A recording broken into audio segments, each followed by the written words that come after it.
사랑하게 되면 그 사랑은 안 보이죠. 근데 아무리 감추려고 해도 결국은 사랑하는 행동이 나타나게 됩니다. 누군가를 미워하면 미움은 눈에 안 보이죠. 근데 아무리 숨기려고 해도 그 미워하는 그 행동을 결국은 이제 하게 됩니다. 그래서 이 보이는 것들은 보이지 않는 것들에 달려있다고 할 수 있습니다.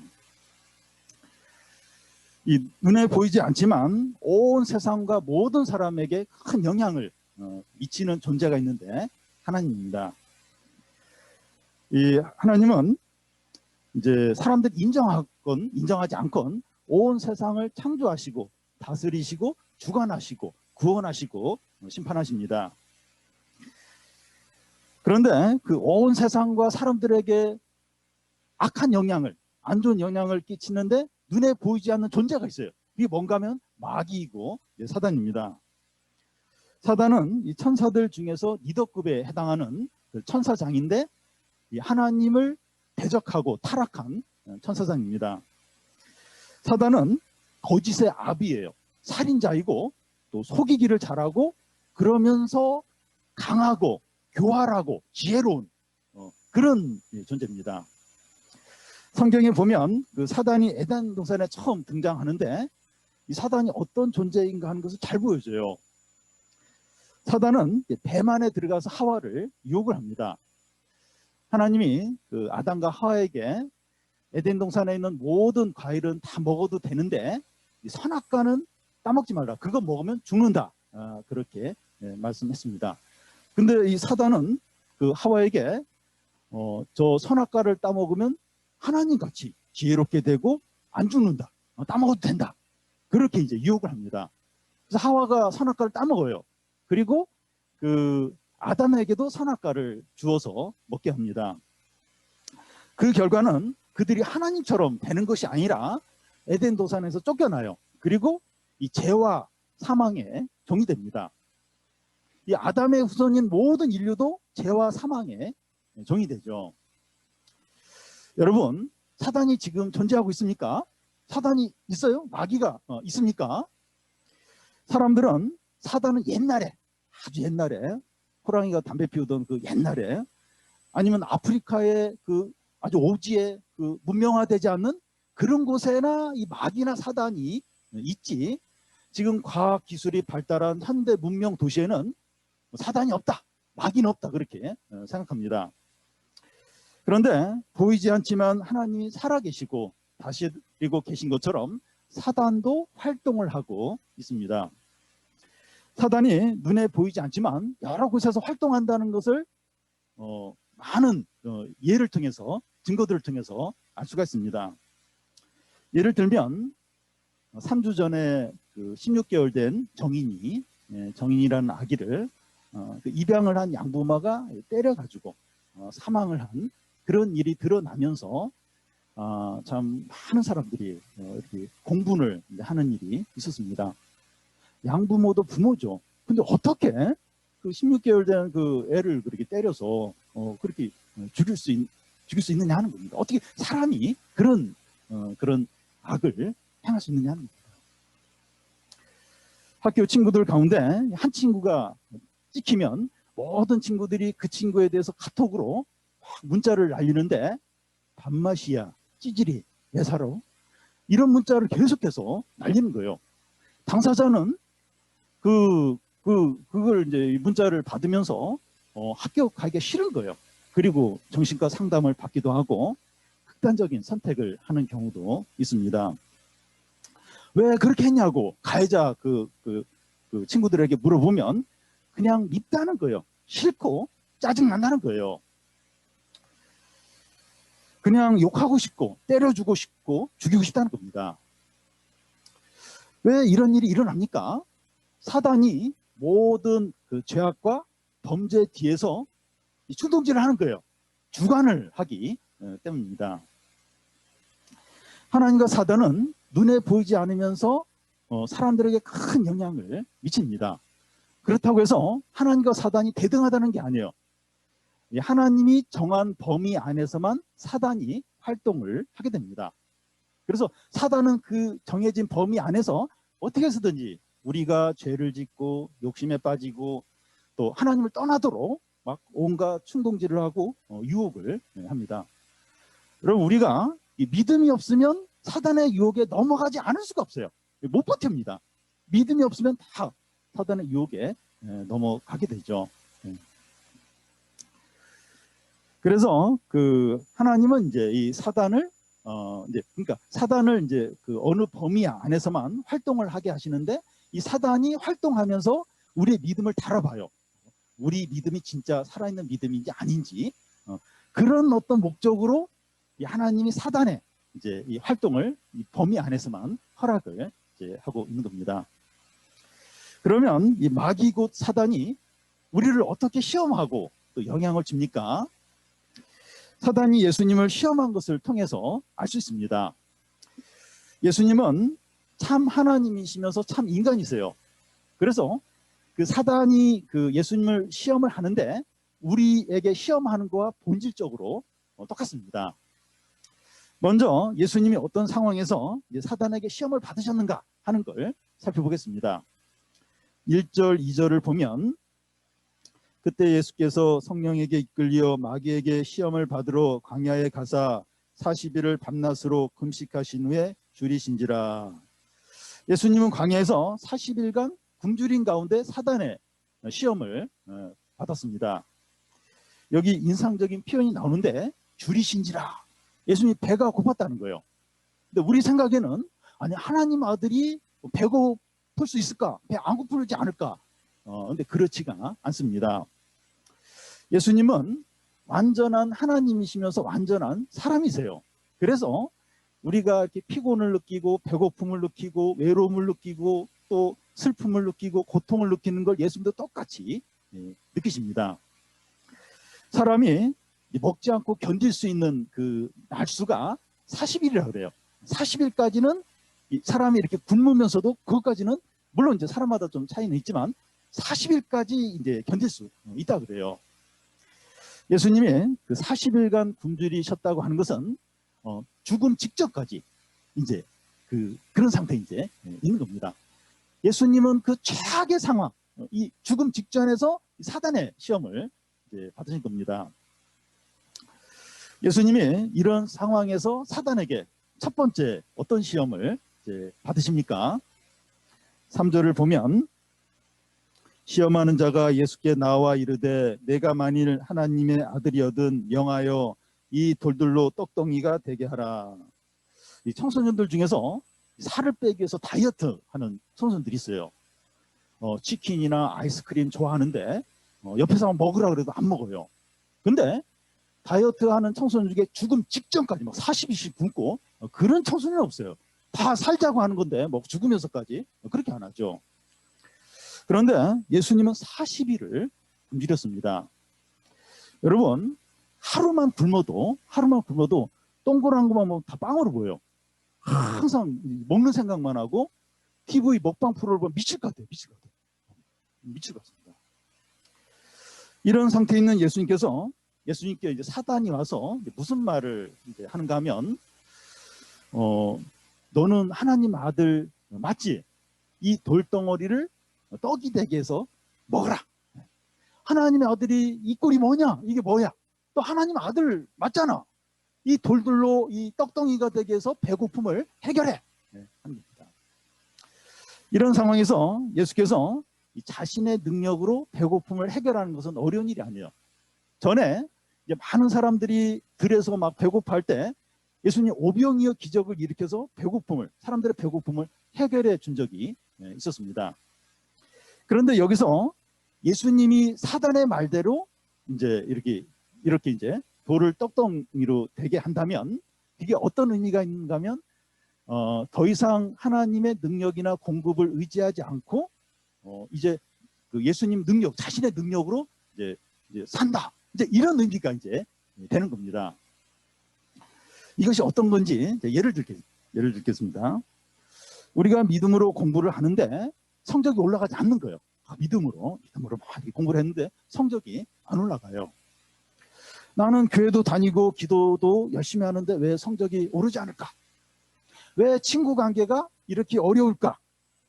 우리 집은 왜 돈이 없을까? 엄마 아빠도 신앙생활 잘하시는데 왜 우리 집에는 돈이 없을까?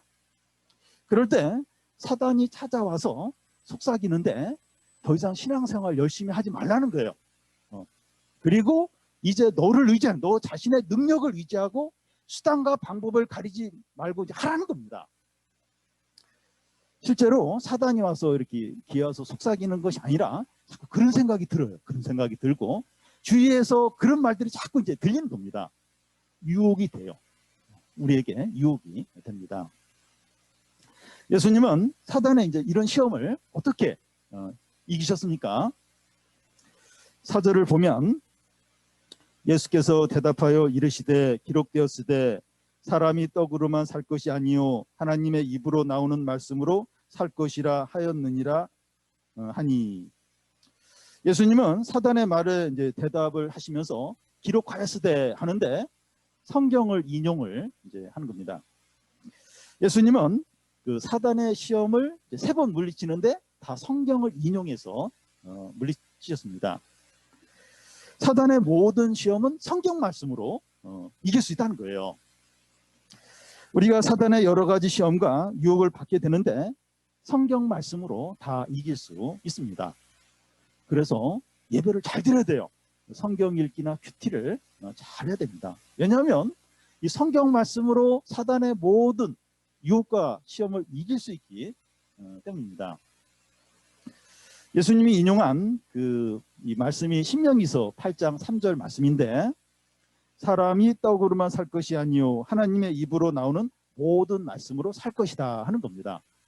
이 말씀이 이제 어떤 의미인가 하면 이제 이스라엘 백성들이 광야 40년을 이렇게 돌게 되는데 사람이 떡으로 사는 것이 아니라 하나님의 말씀으로 산다. 그걸 이제 깨닫도록 가르쳐 주도록 이제 가르치도록 이제 이스라엘 백성들을 광야에서 돌게 하신 겁니다. 그러니까 없어요. 먹을 게 없는데 하늘에서 내리는 만나로 이제 40년을 사는 거예요. 그걸 통해서 사람이 사는 건 눈에 보이는 떡으로 사는 것이 아니라 하나님의 말씀을 믿으면 살 수 있구나 하는 걸 이제 깨닫도록 하는 이제 그런 말씀이죠. 사단은 예수님께 너는 이제 하나님의 아들이 아니냐? 그러면 이 돌들로 떡덩이가 되게 해서 먹어라. 그렇게 하지 않으면 너 굶어 죽는다. 너 지금 40일째 굶었어. 어떻게 하려고 그래? 빨리 이 돌로 이렇게 떡덩이가 되게 해서 빨리 먹어야 돼. 그렇지 않으면 너 죽어. 너 죽는다. 이런 겁니다. 사단은 이 사람이 사는 게 떡덩어리에 달리는 것처럼 그렇게 이제 말을 하는 겁니다. 예수님께 그러는 거예요. 네가 살고 죽는 건 떡떡이야. 떡. 그래서 빨리 이 돌을 가지고 떡을 만들어 먹어. 마치 사람이 사는 게 떡에 다 달리는 것처럼 그렇게 지금 이제 그렇게 이제 말하고 있는 겁니다.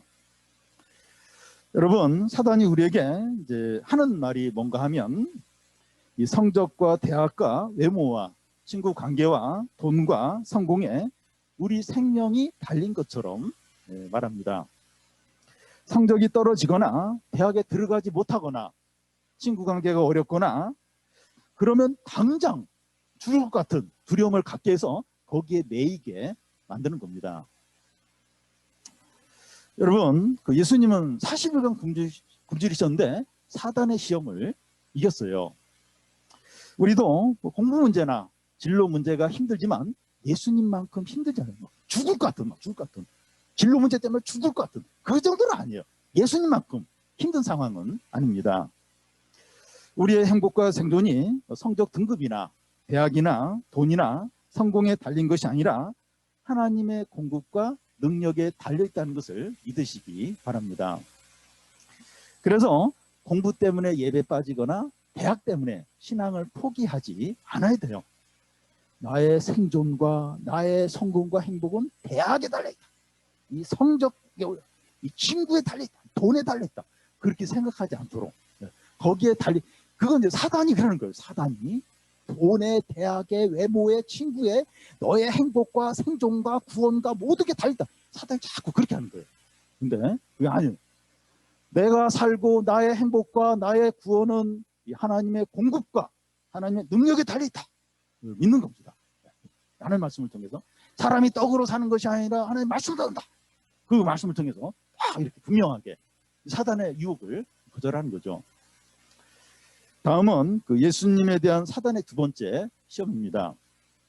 5절 6절인데, 이에 마귀가 예수를 거룩한 성으로 데려다가 성전 꼭대기에 세우고 이르되 내가 만일 하나님의 아들이어든 뛰어내리라. 기록되었으되 그가 너를 위하여 그의 사자들을 명하시리니 그들이 손으로 너를 받들어 발이 돌에 부딪히지 않게 하리로다 하였느니라. 이 첫 번째 시험에서 예수님은 40일을 굶주린 가운데 하나님의 사랑과 능력을 확신했습니다. 그러자 사단은 그래, 하나님 아버지가 너를 그렇게 사랑해, 그럼 한번 시험해보자, 한번 확인해보자 하는 것이 두 번째 시험입니다. 사단은 예수님을 높은 성전에 데리고 가서 성전 꼭대기로 데려가서 뛰어내리라고 합니다. 그러면 하나님 아버지가 천사를 보내서 다치지 않도록, 발이 땅에 닿지 않도록 이렇게 딱 이렇게 보호해 줄 거라는 거예요. 사단은 그 증거로 시편의 말씀을 인용을 합니다. 그 말씀이 뭔가 하면 그가 너를 위하여 사자를 명하시리니 그들이 손으로 너를 받들어 발이 돌에 부딪히지 않게 한다는 겁니다. 그런데 이 시편의 말씀은 원래 그런 의미가 아니라 하나님의 백성들이 믿음으로 살다 보면 고난도 오고 환난이 오는데 그런 가운데서 하나님이 지켜주신다 하는 의미입니다. 그런데 사단은 예수님께 너 하나님의 아들이니까 성전에서 뛰어내려봐. 그러면 하나님이 너를 지켜줄 거야. 그걸 확인하는, 시험하는 그런 말로 지금 이렇게 지금 이제 사용을 이제 하고 있는 겁니다. 예수님으로 하여금 하나님 아버지를 시험하도록 하는 거예요. 시험하도록 하는 겁니다. 예수님은 이제 굶주리면서 막 고통 가운데 있으니까 이런 식으로 하나님 아버지가 자기를 진정으로 사랑하는가 시험해보고 싶은 그런 유혹이 있을 수 있어요. 그런데 여러분, 시험한다, 테스트한다 하는 것은 의심을 하는 거죠. 이것은 예수님께 유혹이 될 수 있어요. 예수님이 힘드니까, 지금 막 굶주리고 막 어려우니까 하나님 아버지가 나 진짜 사랑하시나? 그러면서 시험해보고 싶은 그런 충동이 이제 생길 수 있는 거예요. 그러면 시험한다 하는 건 의심하는 거죠. 이게 예수님께 유혹이 될 수 있습니다. 이런 시험이 우리에게 어떤 것인지 예를 이제 한번 들겠습니다. 우리가 신앙생활을 하고 있는데 친한 친구와 오해가 생겨요. 오해가 생겼을 때 막 힘듭니다. 힘들고 아빠 엄마가 자주 다투시고 이혼의 위기에 있을 때나 또 공부를 아무리 해도 성적이 안 오를 때, 살을 아무리 빼려고 해도 살이 안 빠질 때 하나님이 나 사랑하시나? 그런 어떤 의심이 들 수 있어요. 하나님이 나를 사랑하신다면 왜 이런 일이, 이런 어려움이 생기죠? 왜 살이 안 빠져? 하나님 사랑은 살 확 빠져야 되는데, 외모가 좀 이렇게 원하는 대로 돼야 되는데 하나님의 사랑에 대해서 의심하게 되죠. 그래서 이 하나님의 사랑을 시험해보고 싶은 충동이 이제 생기는 겁니다. 예수님도 이 하나님의 사랑을 시험하고 싶은 그런 유혹이 이제 생겼는데 어떻게 하십니까? 7절을 보면 예수께서 이르시되 또 기록되었으되 주 너희 하나님을 시험하지 말라 하였느니라 하시니, 하나님을 시험하지 말라는 거예요. 우리가 하나님을 시험하는 방법 중에 하나가 하나님께서 내가 원하는 걸 해주면 하나님 잘 믿을게요 하는 겁니다. 예를 들어서 이번 시험에 등급을 올려주시면, 원하는 대학에 합격하게 해주시면, 공모전에 입상하게 해주시면 하나님 잘 믿을게요, 신앙생활 잘할게요 하는 겁니다. 우리가 이런 식으로 해요. 이런 식으로 자주 합니다. 우리가 원하는 대로 하나님이 들어주시면 신앙생활 잘하겠습니다, 하나님 잘 믿겠습니다, 이렇게 할 때가 있습니다.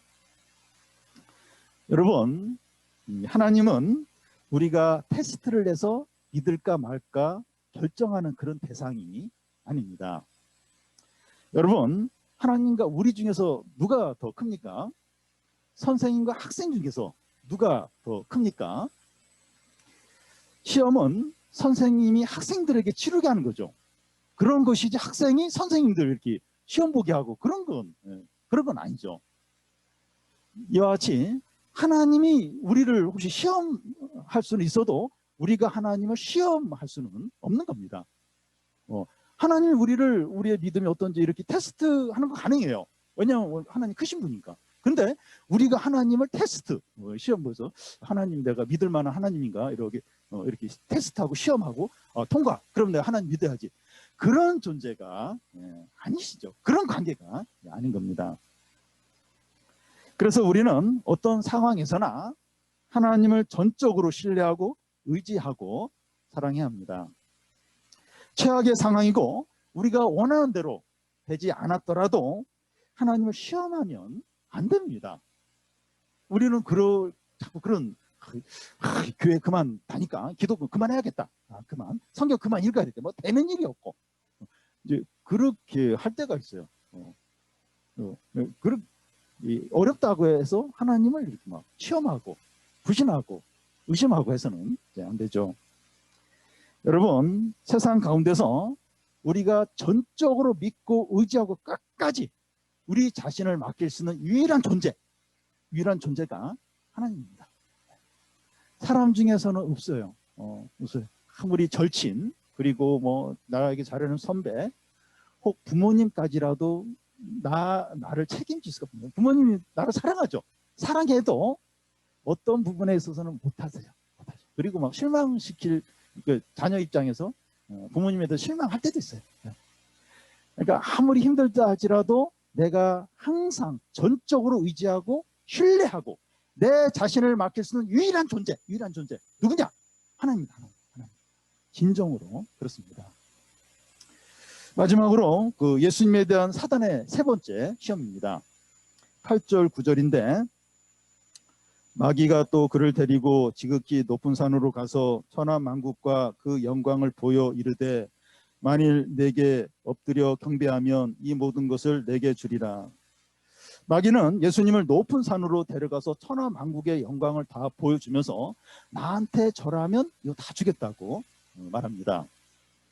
그런데 예수님은 마귀가 천하만국의 영광을 예수님께 다 줄 수 있는 그런 존재가 아니라는 걸 아시기 때문에 예수님께 시험이 안 될 수 있어요.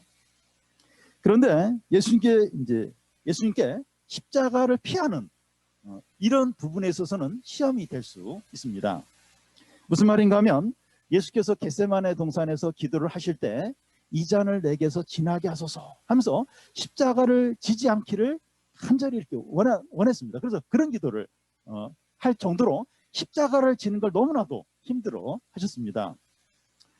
근데 사단의 제안이 십자가를 지지 않아도 된다는 거예요. 그러면서 영광을 얻을 수 있다는 겁니다. 이 부분에 있어서 예수님께 이게 시험이 될 수 있는 거예요. 유혹이 될 수 있습니다. 고난 없는 영광, 예수님께 시험이 될 수 있습니다. 사단의 이런 시험은 우리에게도 유혹이 될 수 있습니다. 공부 잘하고 싶고 예뻐지고 싶고 좋은 대학 가고 싶고 인기 얻고 싶고 부자 되고 싶은데 자기에게 절하라는 거예요. 사단 자기에게 절하라는 겁니다. 얼마나 많은 사람들이 자기 영혼을 팔아가면서 돈을 많이 벌고 인기를 얻고 싶어 하는지 모릅니다. 자기 영혼 팔아요. 자기 영혼이 어떻게 되든지 그냥 인기 얻고 싶고 유명해지고 싶고 높은 자리에 올라가고 싶고 부자가 되고 싶고 그런 사람들이 얼마나 많은지 모릅니다. 사단이 그래요. 너 잘 되고 싶지? 성공하고 싶지? 나에게 절해. 그러면 내가 줄게. 그렇게 사단이 이제 욕을 합니다. 여러분, 우리가 하나님보다 외모나 대학이나 돈이나 인기나 친구나 세상적 일을 더 우선하는 것이 사단에게 경배하는 겁니다. 신앙은 어떻게 되든지 등급 잘 받고 싶고 또 성공하고 싶고 유명해지고 싶어 하는 것이 사단에게 절하는 겁니다. 나 사단에게 절하는 게 없는데, 나 사단 경배하지 않는데, 이제 그런 거 신앙이나 뭐 하나님보다도 뭐 성공과 돈과 유명해지고 뭐 인기 얻고 이걸 더 우선할 때 이게 사단에게 절하는 거예요. 이 사단을 경계하는 겁니다. 우리가 이렇게 되기가 얼마나 쉬운지 몰라요. 얼마나 욕심에 빠지게 되면 신앙을 타협하기가 얼마나 쉬운지 몰라요. 네. 이거 뭔가 딱 집착을 하고 저걸 얻어야겠다, 또 저렇게 돼야겠다, 막 그런, 저걸 가져야겠다, 막 이런 생각을 갖게 되면 신앙을 내려놓기가 얼마나, 그래, 내 영혼을 팔아서라도, 내가 사단에게 절을 해서라도 저거 얻어야겠다, 그러기가 얼마나 쉬운지 모릅니다. 예수님은 이런 사단의 시험에 대해서 어떻게 하십니까? 10절을 보면, 이에 예수께서 말씀하시되 사단아 물러가라, 기록되었으되 주 너희 하나님께 경배하고 다만 그를 섬기라 하였느니라. 사단아 물러가라. 사단과 친하게 지내거나 도움을 받으려고 하지 말라는 거예요. 사단하고는 싸우라는 거예요. 사단하고는 원수 관계가 되라는 겁니다. 우리는 그 하나님과 상관없이 성적이 올라가고 대학에 합격하고 외모가 예뻐지고 친구들에게 인기를 얻으려고 해서는 안 됩니다. 여러분, 사단에게 속으면 안 돼요. 속으면 안 됩니다. 사단은 거짓말쟁이에요. 속이는 자예요. 살인자입니다. 강명의 천사로 위장하는 존재입니다. 사단의 실체를 알아야 돼요. 사단이 어떤 이 실체를 알아야 됩니다.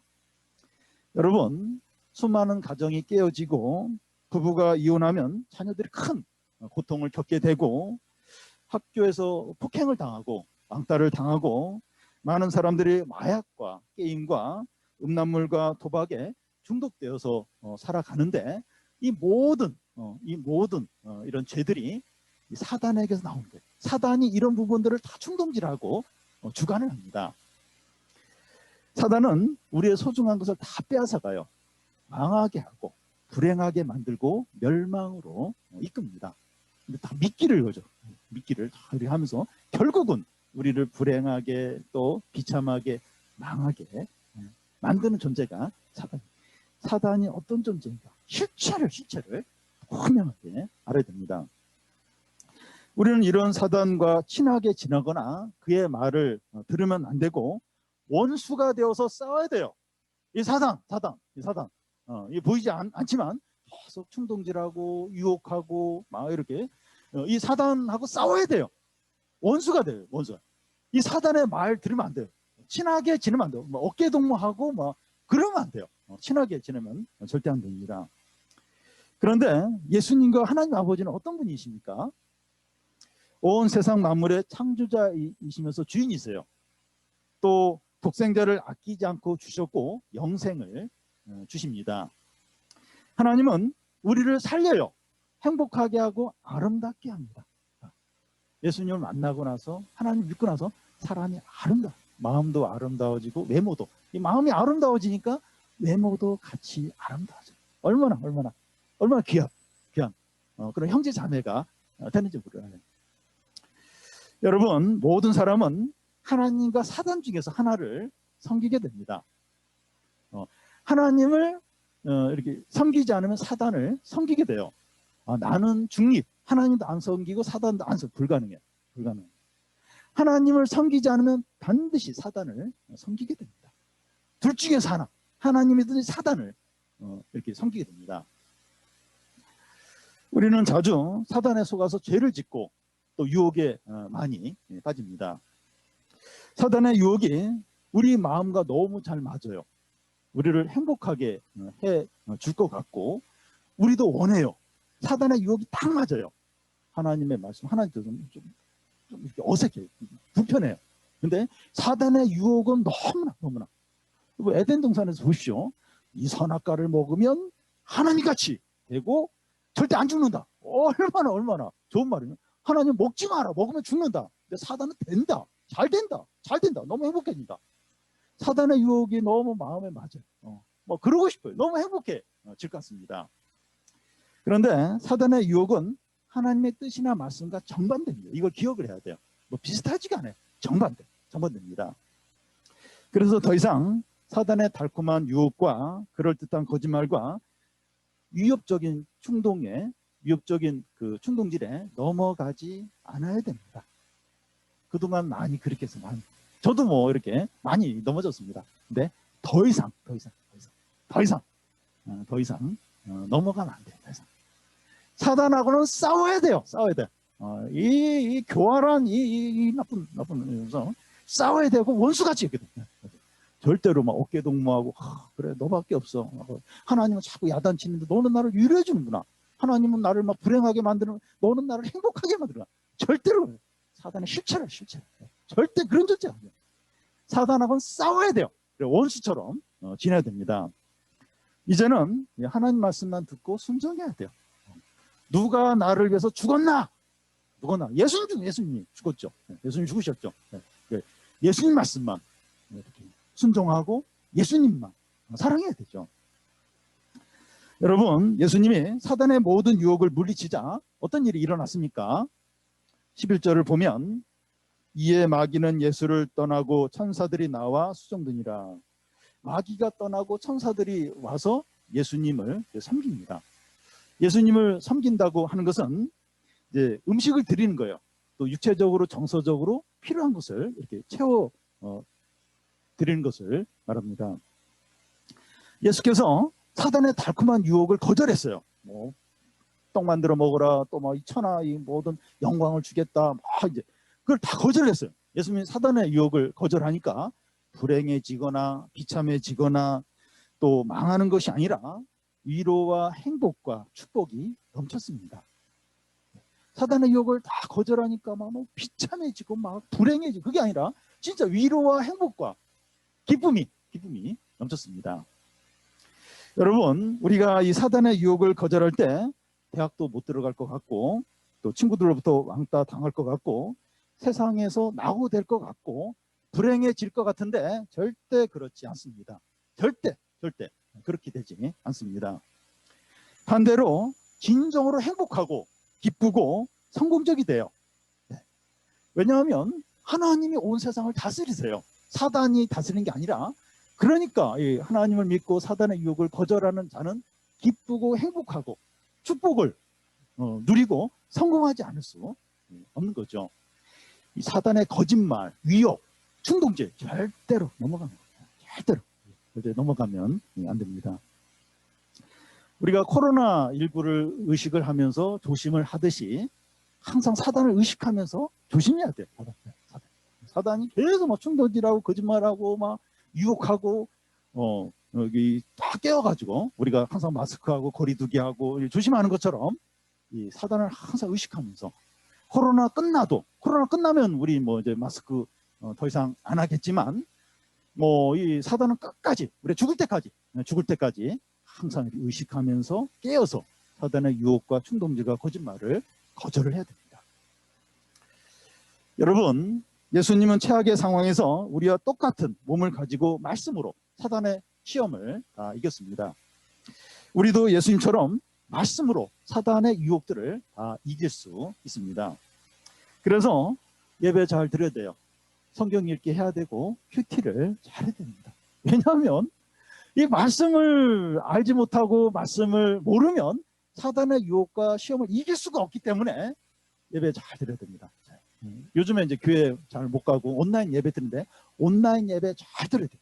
성경 읽기 꼭 해야 돼요. 성경 읽기 큐티 꼭 해야 됩니다. 우리가 어떤 상황에서나 말씀으로 사단의 모든 시험을 이기고 언제나 하나님을 전적으로 의지하고 하나님만을 섬기는 청소년들이 다 되시기를 바랍니다. 우리 2분만 짧게 2분만 좀 기도하고 우리 예배를 마치겠습니다. 우리가 이 보이는 것들보다 보이지 않는 것들이 더 중요해요. 하나님과 사단이 존재하는데 하나님을 믿고 이제 섬기지 않으면 사단의 유혹에 빠지게 됩니다.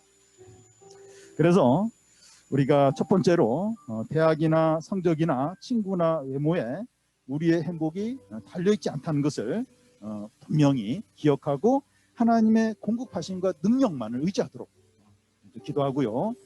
두 번째는 아무리 어렵더라도 하나님을 의심하거나 불신하지 않고 전심으로 하나님 믿도록 의지하도록 사랑하도록 기도하고요. 세 번째는 우리가 신앙을 타협하면서 뭐 공부나 친구나 인기나 돈을 추구하지 않도록 우리가 우리가 좀 하나님만을 전심으로 할 수 있도록 우리 같이 잠시만 좀 소리내서 같이 좀 기도하겠습니다. 살아계신 하나님 아버지, 참